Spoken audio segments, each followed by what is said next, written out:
الحمد لله نحمده ونستعينه ونستغفره ونؤمن به ونتوكل عليه ونعوذ بالله من شرور أنفسنا ومن سيئات أعمالنا. أما بعد فأعوذ بالله من الشيطان الرجيم. بسم الله الرحمن الرحيم.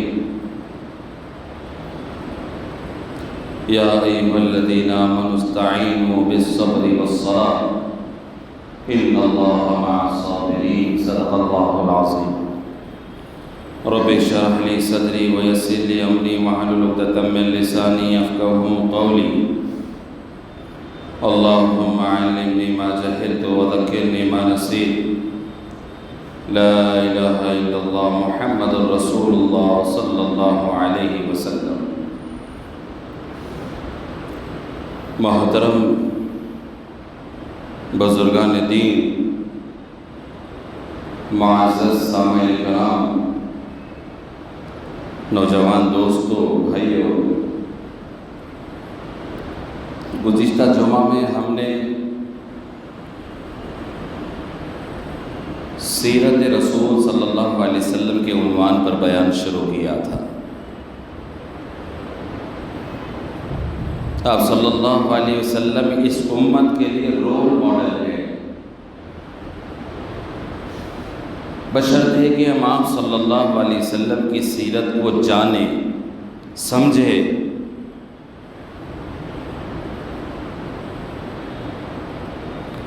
آپ صلی اللہ علیہ وسلم کے ذریعے سے اللہ تعالیٰ نے ہمیں جو قرآن پاک عطا کیا ہے، حضور پاک صلی اللہ علیہ وسلم کی پوری زندگی، اس کا نچوڑ، اس کا عرق اور ہمیں زندگی گزارنے کا ایک سلیقہ، ایک طریقہ، ایک قانون، ایک راستہ اگر ملتا ہے تو وہ قرآن پاک سے ملتا ہے.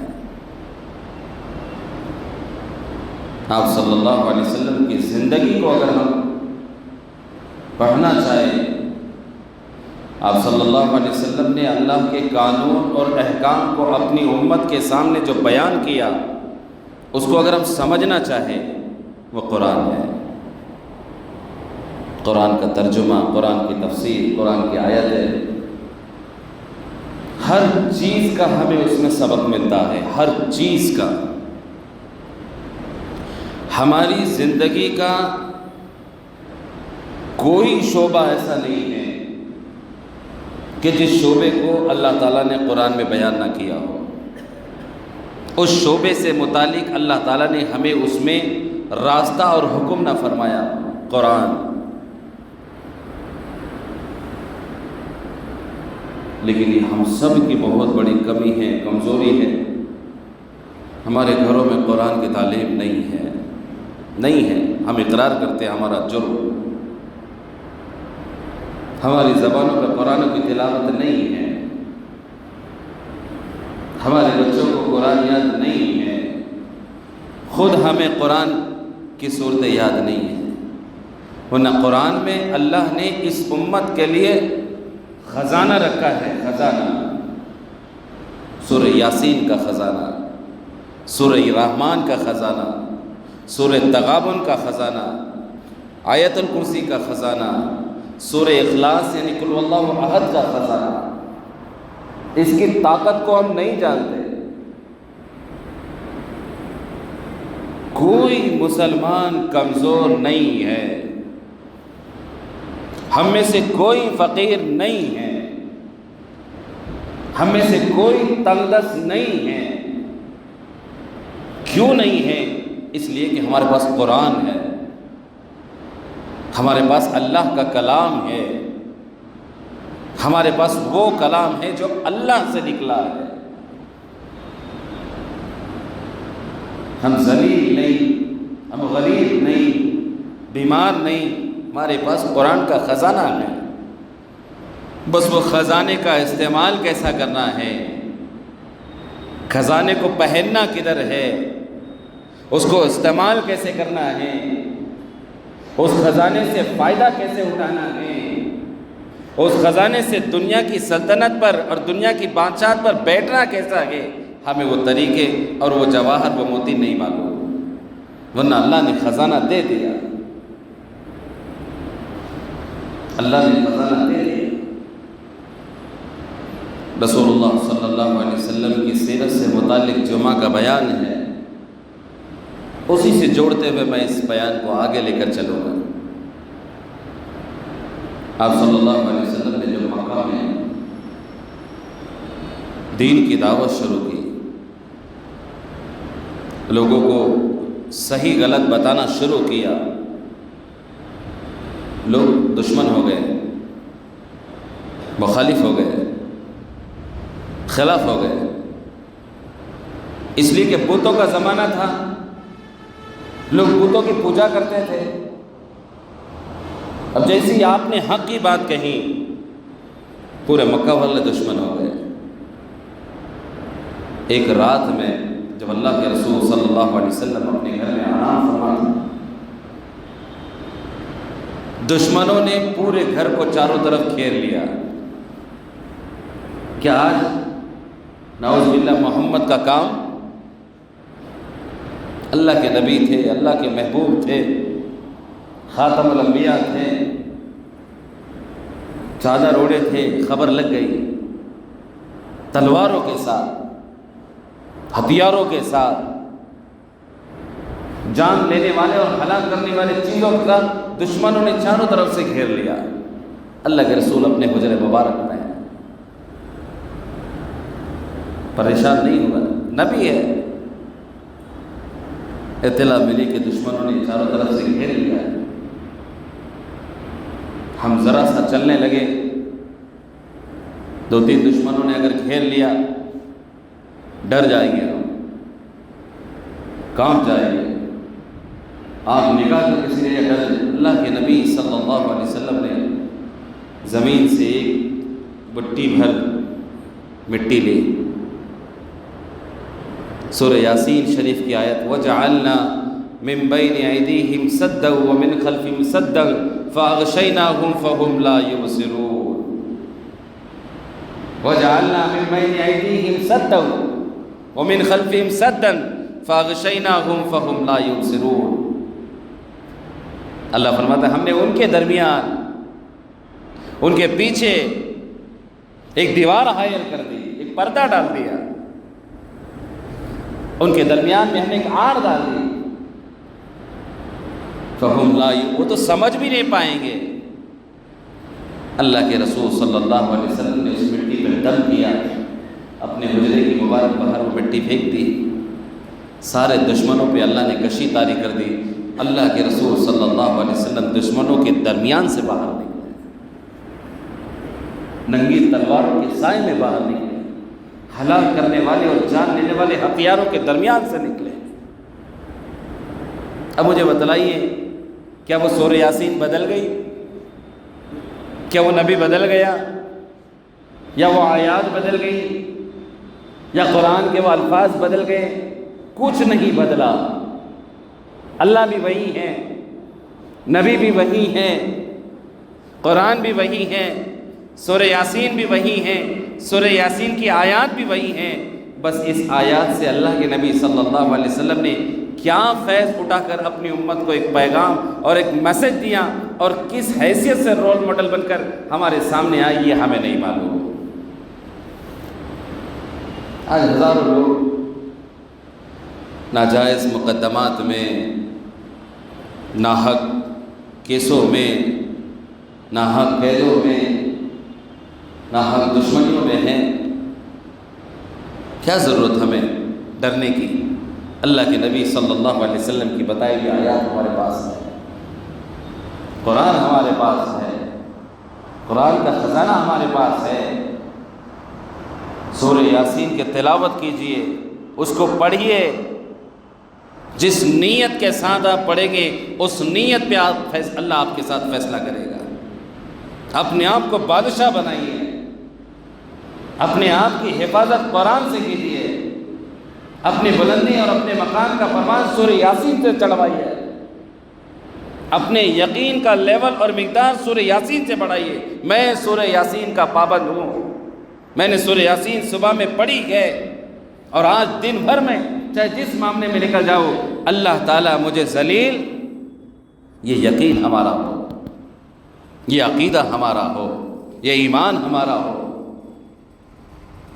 کہ سورہ یاسین کی تلاوت، سورہ یاسین کا پڑھنا، اپنے مرحومین مرحومات کے لیے تلاوت کرنا، کسی کے آخری وقت میں تلاوت کرنا، بے روزگاری کی حالت میں تلاوت کرنا، مقروضی کی حالت میں تلاوت کرنا، بیماری کی حالت میں تلاوت کرنا، بچوں کے لیے تلاوت کرنا، کاروبار کے لیے تلاوت کرنا، سکون کے لیے تلاوت کرنا، چین اطمینان کے لیے تلاوت کرنا، اپنی زندگی کو خوشگوار اور عافیت والی زندگی کے لیے تلاوت کرنا، اور تلاوت کرنے کے بعد اللہ اس کی برکت سے میرے حالات بنا دے، اللہ میری بگڑی بنا دے، میرے حال پر رحم کر دے، میری جان پر رحم کر دے، میرے گھر پر رحم کر دے، میرے خاندان پر رحم کر دے، میرے محلے پر رحم کر دے۔ اور اس سے بڑھ کر اگر کوئی اس امت کے لیے دعا مانگے گا، اللہ اس سورہ یاسین کی برکت سے میری امت پر رحم کر دے، اللہ تعالیٰ اس امت پر رحم فرمائے گا۔ ہم نے کبھی نہیں کیا، اس امت کے لیے ہم نے کبھی نہیں کیا۔ رسول اللہ صلی اللہ علیہ وسلم نے اپنی پوری زندگی جو درد اور کڑن اور تکلیف میں گزاری وہ اس امت کے لیے، میرے لیے، آپ کے لیے، ہم سب کے لیے، قیامت تک آنے والے انسان کے لیے، کہ نہیں میری امت اپنے ہر معاملے کو، اپنی ہر نیکی کو، اپنی ہر دعا کو، اپنے ہر قدم کو، اپنے ہر مشن کو، میری امت، میری امت، اللہ میری امت کو بخش دے گا، میری امت کے گناہ کو معاف کر دے گا، میری امت کی بگڑی کو اللہ سدھار دے گا۔ اپنی امت کے لیے در فکر اللہ کے نبی صلی اللہ علیہ وسلم نے اپنی اس امت کے لیے پیش کی ہے۔ قرآن صرف تحفے میں دینے کی چیز نہیں ہے، قرآن صرف ہدیے میں پیش کرنے کی چیز نہیں ہے، قرآن صرف اپنے مرحومین کے لیے ایک بکسہ خرید کر اس پہ ان کی پیدائش تاریخ، وفات تاریخ ڈال کر مسجد میں پٹکنے کا نام نہیں ہے۔ قرآن صرف اپنے دکان میں ایک جزدان میں لپیٹ کر اچھی سے شیلف پر رکھنے کا نام نہیں ہے۔ قرآن کو کھولیں، قرآن کی زیارت کریں، اپنی آنکھوں کو قرآن دکھائیں، اپنی زبان کو قرآن کی لذت بتائیں۔ اللہ نے قرآن کو سیکھنے کے لیے کوئی عمر نہیں، قید نہیں لگائی کہ آدمی 50 سال کا ہے قرآن نہیں سیکھتا تھا۔ یہ تو اللہ کا احسان ہے۔ اللہ اگر شرط لگا دیتا کہ 13 سال کے بعد کوئی قرآن سیکھ نہیں سکتا، ہم کیا کرتے ہیں؟ اللہ نے قرآن میں کہا وَلَقَدْ يَسَّرْنَا الْقُرْآنَ لِلذِّكْرِ فَهَلْ مِن مُدَّكِرٍ۔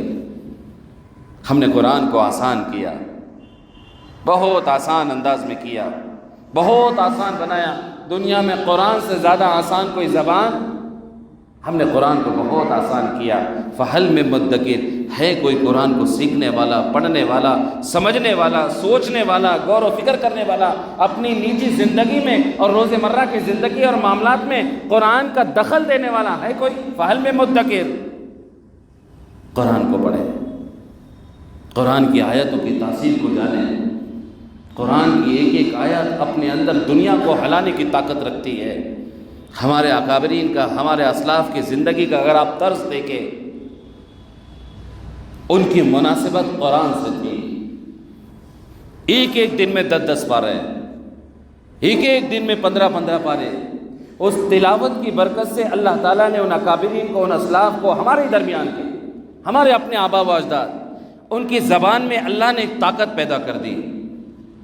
قرآن کی برکت سے اللہ نے ان کی آنکھوں میں ایک طاقت پیدا کر دی۔ آج سے تھوڑے سال پیچھے چلے جائیے، کہاں چشمے تھے، کہاں شوگر تھی، کہاں بڑی بڑی بیماریاں تھیں، کہاں مرد حضرات کمزور تھے۔ ان کی زندگی کے معمول میں قرآن تھا۔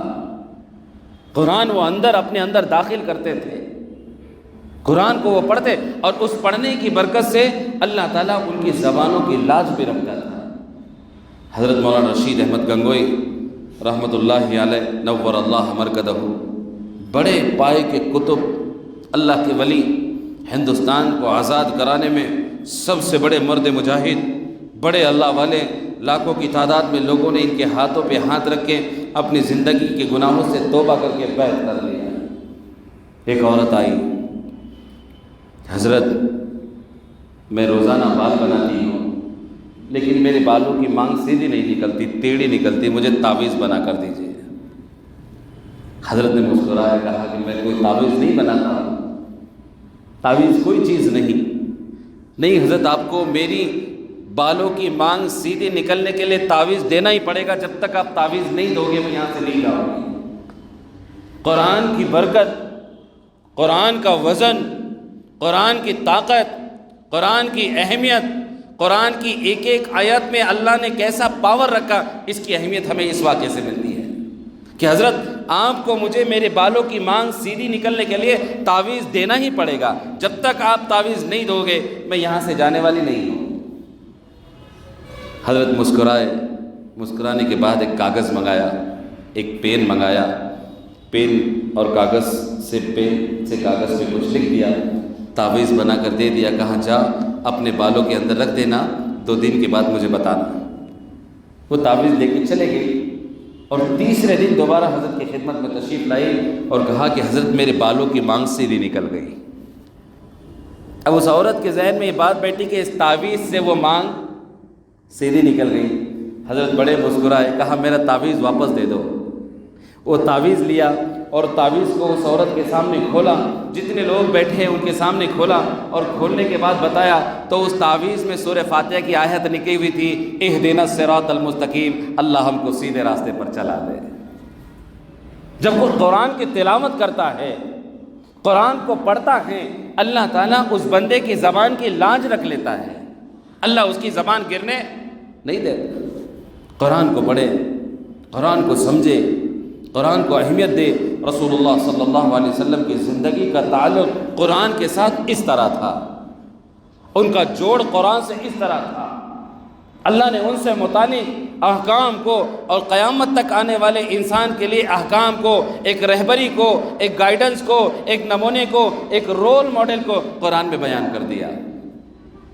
حدیث شریف میں رسول اللہ صلی اللہ علیہ وسلم کی زندگی سے متعلق ہمیں یہ بات ملتی ہے کہ رسول اللہ صلی اللہ علیہ وسلم نے فرمایا، جو اپنے گھر سے آیت الکرسی پڑھ کے نکلے گا، اللہ تعالیٰ شام گھر تک لوٹنے تک اس کی حفاظت فرمائے گا۔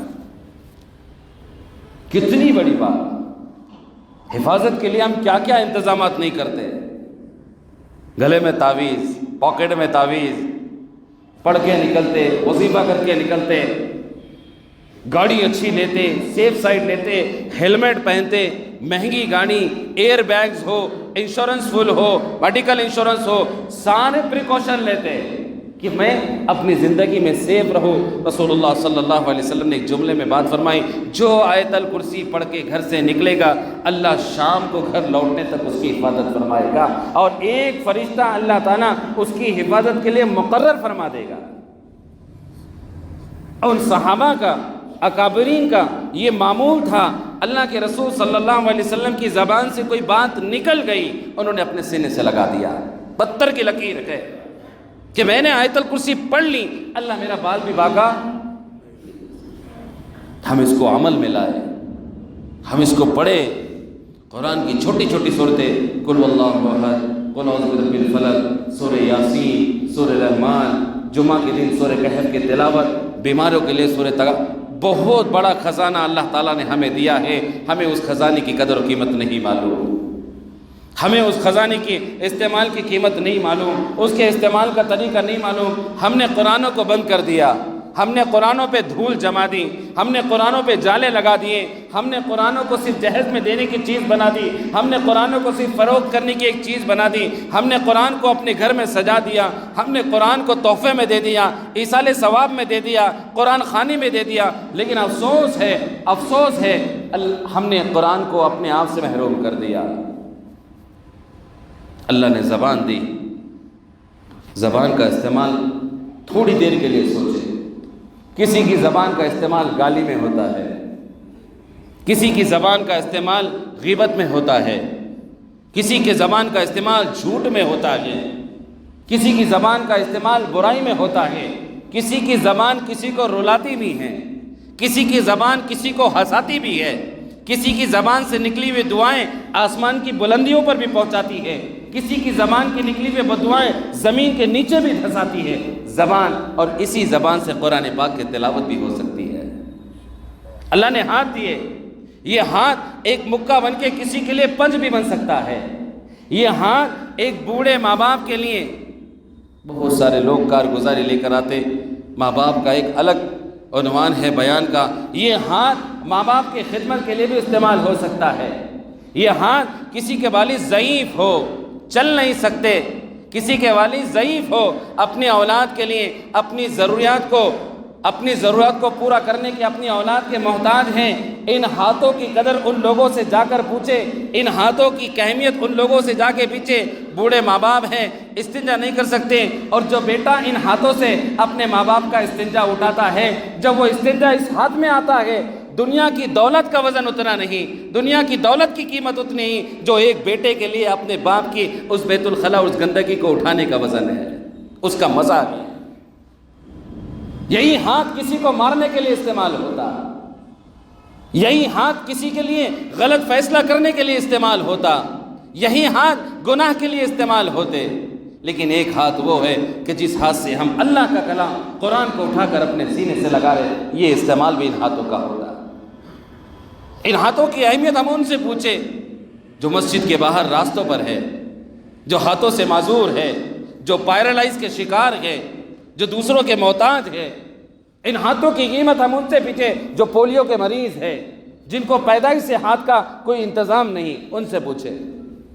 اللہ نے ہمیں دولت دی، اللہ نے ہمیں خزانہ دیا، اللہ نے ہمیں نعمتیں دی، یہ ہمارے پاس اللہ کی جو نعمتیں ہیں اس کی کوئی قیمت ہم لگا نہیں سکتے، اس کا کوئی حق ہم ادا نہیں کر سکتے۔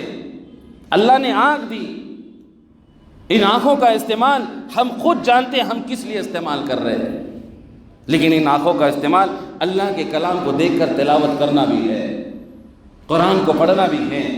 ان ہاتھوں کا استعمال قرآن کو اٹھانا بھی ہے، ان زبان اور ہونٹوں کا استعمال قرآن کو چومنا بھی ہے، اپنے بدن سے لگانا بھی ہے، اپنے سینے سے لگانا بھی ہے۔ یہ ساری باتیں رسول اللہ صلی اللہ علیہ وسلم کی زندگی کے حالات سے ہمیں پڑھنے کو ملتی ہے، سننے کو ملتی ہیں، سیکھنے کو ملتی ہیں۔ کمی ہماری یہ ہے، کمزوری ہماری یہ ہے۔ اللہ نے اتنا بڑا خزانہ ہمارے پاس دیا، لیکن وہ خزانے کا استعمال کیا ہو، طریقہ کیا ہو، یہ ہمیں معلوم نہیں ہے۔ رسول اللہ صلی اللہ علیہ وسلم نے قرآن سے متعلق بہت سارے فضائل کو، بہت سارے احکام کو، بہت سارے فائدوں کو معلوم کیا۔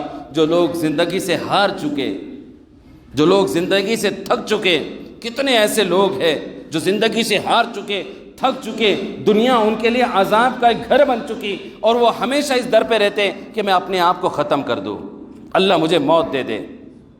ان تمام لوگوں کے لیے رسول اللہ صلی اللہ علیہ وسلم کی زندگی جو آپ نے قرآن کے ذریعے سے بیان کی ہے، ایک رول ماڈل، ایک نمونہ ہے۔ وہ قرآن کو کھولے، وہ قرآن کو کھولے، وہ قرآن کو پڑھے، وہ قرآن کے ترجمے کو جانے۔ اللہ نے اس مشکل سے نکلنے کا راستہ میرے لیے کیا بنایا، میں بے روزگار ہوں، اللہ نے روزی کے لیے اس میں کیا اصول بتائے، میں مقروض ہوں، میرے سر پر پہاڑوں کے برابر قرض ہے۔ میرے نبی صلی اللہ علیہ وسلم نے پہاڑوں کا جیسا قرض اس لفظ کا استعمال کر کے بیان کہا کہ کسی کے سر پر پہاڑوں جیسا قرض ہو، وہ اگر اس دعا کو پڑھتا ہے، اس آیات کو پڑھتا ہے، اللہ تعالیٰ اس کے قرضوں کو ادا کر دے گا۔ یہ ساری چیزیں موجود ہیں، ہمیں معلوم نہیں، ہمیں معلوم نہیں۔ ہم جمعہ پڑھتے ہیں، دعا ہوتی ہے، لیکن آپ نہیں جانتے جمعہ دنوں کا سردار ہے۔ جمعہ کے دن کے بہت سارے فضائل ہیں، بہت سارے برکات ہے۔ 1 گھنٹہ جمعہ کے دن اپنے آپ کو فارغ کر لے۔ جمعہ کے دن اللہ نے ایک قبولیت کی گھڑی رکھی کہ جس میں ہر ایک دعا اللہ کو قبول کرنی ہے، حرام دعا کو چھوڑ کر۔ خطبے کے درمیان ہے، نماز کے بعد ہمیں حدیث پڑھنے کو ملتی ہے، حدیث کے مفہوم میں بات سننے کو ملتی ہے۔ جو جمعہ کے دن، جمعہ کی نماز کے بعد قل واللہ احد، قل اعوذ برب الفلق، قل اعوذ برب الناس 7 مرتبہ پڑھے گا، اللہ آئندہ آنے والے جمعہ تک ہر ناگہانی مصیبت سے، اچانک ہونے والے حادثات سے، ذلت سے، رسوائی سے، پریشانی سے اس کی حفاظت فرمائے گا۔ وقت کتنا لگے گا؟ 5 منٹ۔ وقت کتنا لگے گا؟ 10 منٹ۔ اس لیے قرآن کی اہمیت کو جانیں، قرآن کے دین کو سمجھے، قرآن کی تفسیر کو سمجھے۔ اپنی زندگی میں قل واللہ کا معمول بنا لیں، اپنی زندگی میں قرآن کو سیکھنے کا اللہ سے دعا کریں، اللہ مجھے موت اس حال میں آئے کہ میں قرآن کو پڑھنے والا ہوں۔ موت گانے سنتے بھی آ سکتی ہیں، موت بغیر کلمے کی بھی آ سکتی ہے، موت حرام بھی آ سکتی ہے، موت ایکسیڈنٹ میں بھی آ سکتی ہے، لیکن آخری وقت میں اگر زندگی میں قرآن پاک کی تلاوت ہوگی، میری زندگی میں صبح گھر سے نکلتے وقت آیت الکرسی کا معمول ہوگا، قل واللہ پڑھنے کا اہتمام ہوگا، قل اعوذ برب الفلق پڑھنے کا اہتمام ہوگا، قل اعوذ برب الناس پڑھنے کا اہتمام ہوگا، میرے آخری وقت میں بھی میرے منہ سے جو الفاظ نکلیں گے وہ قرآن ہوگا۔ اور قرآن جس کے آخری الفاظ ہو، کلمہ جس کا آخری لفظ ہو، اس کے جنت کے حالات آسان ہیں، آخرت کی زندگی آسان ہے۔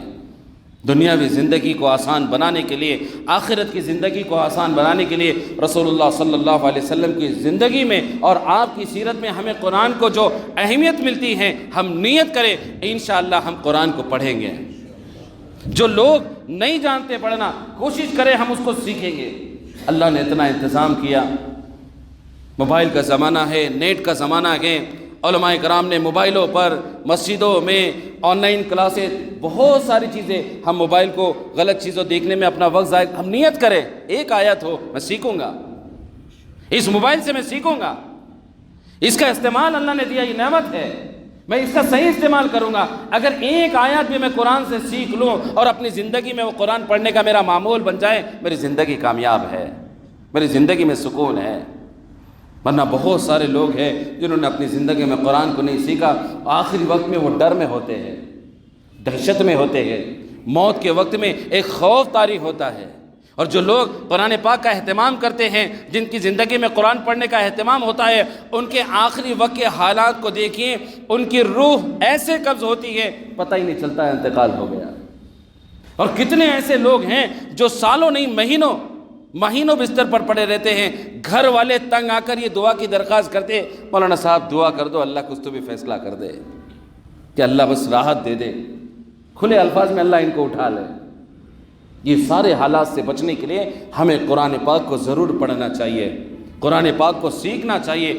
ہمارے بچے جو مکتب میں قرآن پاک پڑھنے کے لیے جاتے ہیں، ان کے جو جلسے ہوتے ہیں، ماں باپ جتنی اہمیت ایجوکیشن کے پروگرام کے لیے، اسکول کے گیدرنگ کے پروگرام کے لیے جتنی اہمیت ہم اسکول میں بچوں کے پروگرام کے لیے دیتے ہیں، اتنی اہمیت ہم مدارس کے اور مکتب کے اور مسجد کے ہونے والے پروگرام کو دیں۔ اپنے بچے کے ساتھ جائے، اپنے بچے کی ہمت افزائی کرے۔ 1 گھنٹہ اگر اپنا بچہ مکتب میں تعلیم حاصل کر رہا ہے، اس کو معمولی نہ سمجھے، یہ دنیا میں بھی ہمارے لیے کامیابی عزت کا ذریعہ ہے اور آخرت میں بھی ہمارے لیے کامیابی عزت کا ذریعہ ہے۔ جنہوں نے اپنے پیچھے نیک اولاد چھوڑی ہے، جنہوں نے اپنی زندگی میں نیک اولاد، کتنے ماں باپ ایسے ہیں کہ ان کے دنیا سے جانے کا سبب ان کی اولاد ہے، کہ اللہ نے زندگی 60 سال لکھی لیکن اولاد اتنی نالائق نکل گئی کہ وہ اولاد کی تکلیف میں دنیا چھوڑ بسے۔ ایک باپ، سردیوں کا زمانہ ہے، سردی آ رہی ہے، باپ مزدور ہے، خود کی پھٹی بنین ہے، لیکن کوشش کرتا ہے میرے بچے کو سوٹر لے آؤ، میرے بچے کو میں سوٹر پہناؤں۔ ماں پوری رات جاگ کر اپنے بچے کو ایک مچھر سے بچاتی ہے، اور بڑے ہو کر جب ذرا سے ہم بڑے ہو جائے، ہمارا لیول ہو جائے، ایک سٹیٹس ہو جائے، بڑھاپے میں ہم وہی ماں باپ کو ایسے ہی چھوڑ دیں گے۔